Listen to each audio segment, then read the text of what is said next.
প্রিয় স্টুডেন্টস, তোমরা যারা এবারে মাধ্যমিক দিচ্ছ 2025 সালে, তাদের জন্য বিগত কয়েক বছরের মাধ্যমিক এক্সামে যে ভূগোল বিষয়ের যে প্রশ্ন এসেছিল, সেই প্রশ্ন থেকে বিভাগ ক্ষয়ের যে শর্ট কোশ্চেনগুলো সেগুলো আমি আলোচনা করে দিচ্ছি। আজকে 2017 সালের কোশ্চেনটা আমি আলোচনা করছি। 2017 সালের বিভাগ ক্ষয়ের কোশ্চেনগুলো, শর্ট কোশ্চেনগুলো আজকে আলোচনা করে দিচ্ছি।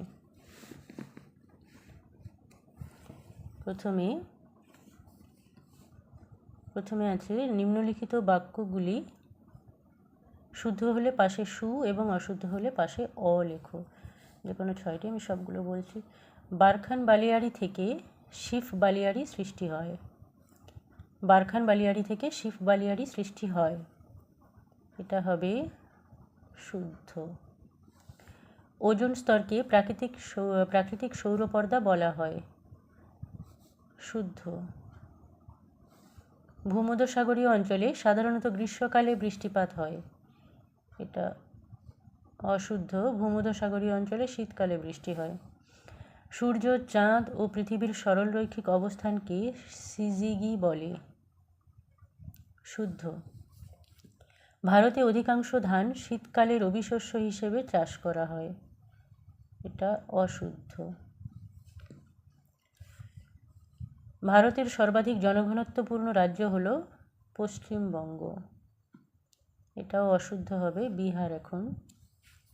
উপগ্রহ চিত্রে বিভিন্ন প্রতীকের সাহায্যে ভৌগোলিক বৈশিষ্ট্যগুলি বোঝানো হয়, এটাও অশুদ্ধ। রঙের সাহায্যে দেখানো হয়, প্রতীকের সাহায্যে নয়। উপযুক্ত শব্দ বসিয়ে শূন্যস্থান পূরণ করো। যে কোনো 6টি। উপযুক্ত শব্দ বসিয়ে শূন্যস্থান পূরণ। বিভিন্ন ধরনের বহির্জাত শক্তির দ্বারা ভূমিভাগের সমতলীকরণ ঘটলে তাকে ড্যাশ বলে, তাকে পর্যায়ন বলে,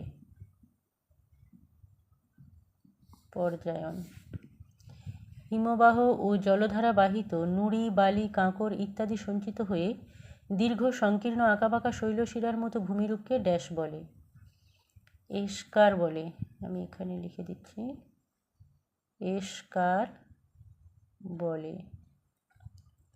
কোন স্থানের উষ্ণতা বৃষ্টিপাত লেখচিত্রে উষ্ণতা রেখাটি বছরের মধ্যভাগে নিম্নমুখী হলে স্থানটি ড্যাশ গোলার্ধে অবস্থিত।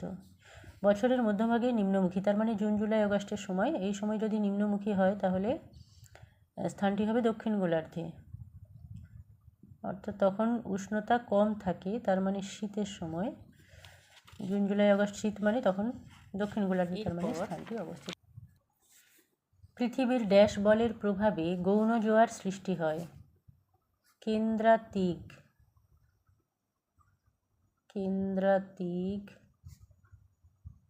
বলের প্রভাবে। শীতাতপ নিয়ন্ত্রক যন্ত্র বা এয়ার কন্ডিশনার ব্যবহারের ফলে বায়ুমণ্ডলে ড্যাশ গ্যাস নির্গত হয়, সিএফসি গ্যাস। দেবপ্রয়াগে ভাগীরথী ও ড্যাশ নদীর মিলনে গঙ্গা নদীর সৃষ্টি হয়েছে। আচ্ছা, দেবপ্রয়াগে ভাগীরথী ও ড্যাশ নদীর মিলনে গঙ্গা নদীর সৃষ্টি হয়েছে, এটা হচ্ছে অলকানন্দা,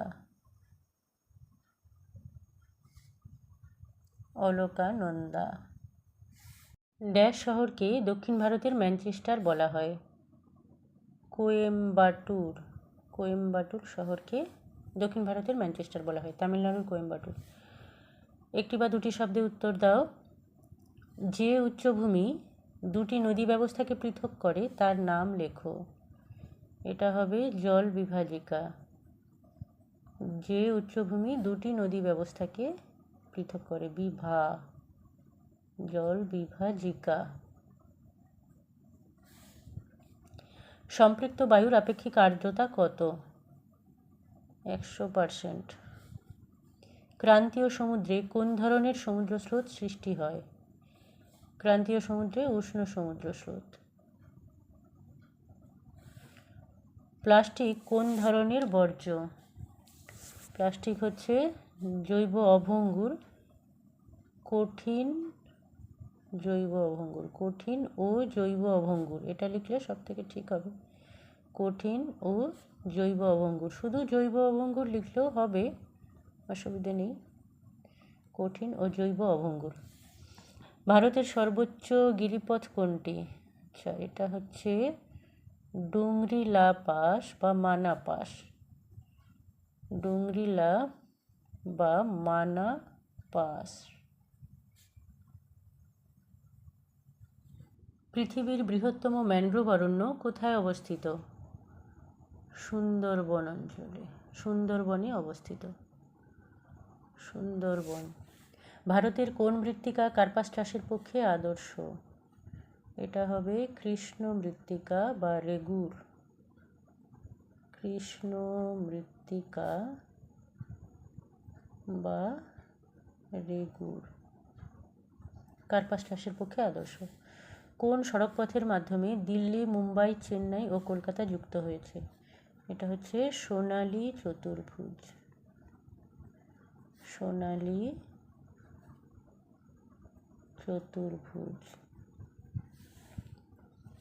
এরপর বাম দিকের সাথে ডান দিকের মিল। ইসরো ভারতের রকেট উৎক্ষেপণ সংস্থা। এটা হচ্ছে এক। ভেম্বানাদ, এটা হচ্ছে কেরালা। আধি রাজস্থান। কান্ডালা ভারতের শুল্কমুক্ত বন্দর।